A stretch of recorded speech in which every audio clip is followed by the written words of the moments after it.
Here's a quick introduction to the Gargriller pack flat multi-fuel stove. There are two sizes of the stove, a large and a small.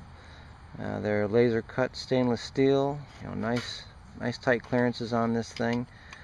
It goes together really easy. It has an adjustable bottom to be in wood burning mode or alcohol stove mode. You can also use charcoal in this. So it's a pretty versatile little stove. There's an optional grill that you can use for actually grilling, and if your pot won't fit across the supports, it becomes your pot support. So it's a pretty handy little thing. It's easy to make it go from wood stove to alcohol stove just by raising the floor level like that. Alcohol stove goes right inside, and that's a penny stove. This becomes a windscreen and a pot support for your penny stove or your alcohol stove of choice. Fancy feast stove, just to get an idea how size reference wise. This being the smaller Gargriller. Here's the large Gargriller. Same thing, just all the same attributes as the little one. Grill fits on top, all the same. It's a bigger firebox all the way, everything about it's just larger. Same thing, easily raise the floor in it and turn it into a stand for your alcohol stove, except again a windscreen and a pot stand. So these are a really nice piece of kit. I'll get some burn tests here shortly, and we'll see how she does. Now we're back to the large size stove, and we got loaded up with a bunch of wood. I got my wood the old-fashioned way. I bought it. This was a bag of kindling, so it burns remarkably better than found wood. But if you want consistent results from one burn to the next, this is what I usually do my testing with, just as a sort of baseline. But so this is the big one, chock full, ready for lighting. I usually use about a third or quarter of a piece of cotton ball with Vaseline on it, get it going, and then we'll light her up and see what happens. Well, after just 4 minutes with the and a single load of wood in that, I was just coming to a boil. Let's see how she's in.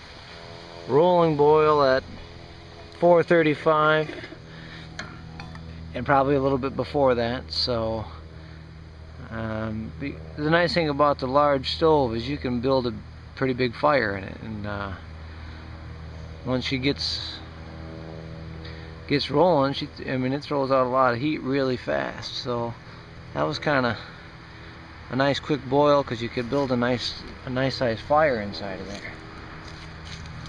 Let's see. That's still the big pile of ash I have left over in there.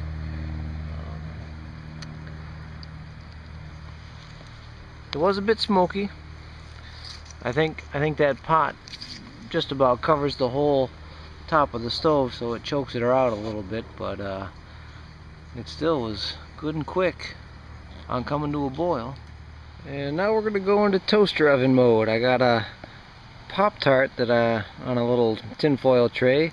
Just going to slide her in underneath the fire here and see if we can toast her up a little bit, see what happens. Well, let's see. This is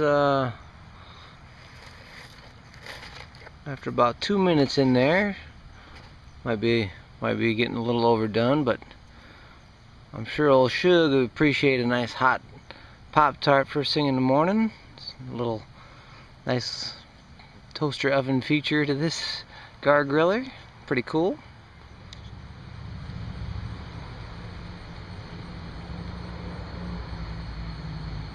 Oh yeah, that's good eating. A little Pop-Tart never hurt anybody. The down under oven was a suggestion of gargoyles, and I think he probably meant with the floor at the upper level you could have a fire up top and use the larger underneath side for baking. But when you do it with it at the normal fire level, then you can be cooking, making coffee up top and heating a Pop-Tart underneath. So it's kind of a cool thing, and you know, I mean, that's something I would probably actually do. Yeah, well, here's the little one loaded up, ready for action. We're gonna get this one started here in a second and see what it takes. Again, hopefully we can get a single load boil, but you know, it's a smaller firebox, so maybe we're gonna have to chuck in a little bit to get to the boiling point, but we're gonna give it a shot.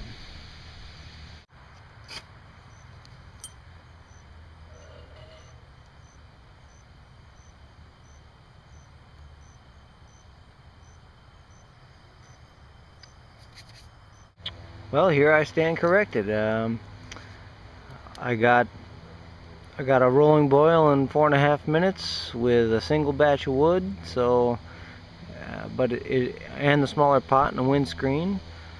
So I'm just a dyed-in-the-wool windscreen guy. So your mileage. Well, here we have the large Gargriller, loaded up with some charcoal, and I have it up on the alcohol stove setting, you know, floor-wise. But you could fill books with what I don't know about cooking with charcoal.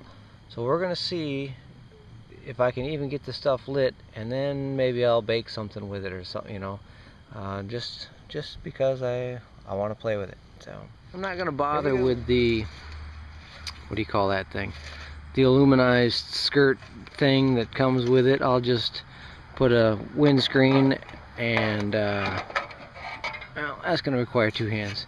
The windscreen and a piece of tinfoil at the top, that'll turn it into an oven. Good enough for who it's for.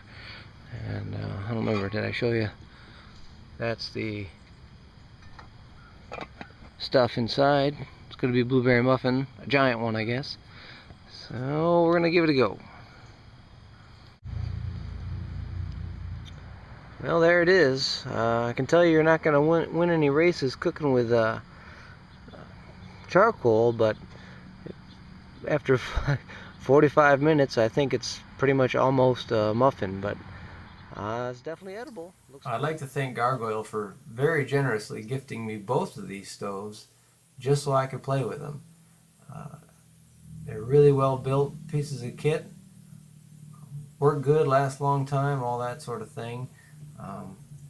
Fed my addiction for the day of playing with fire and little wood stoves. I guess that makes him either a hell of a nice guy or an enabler. Thanks again, Gargoyle.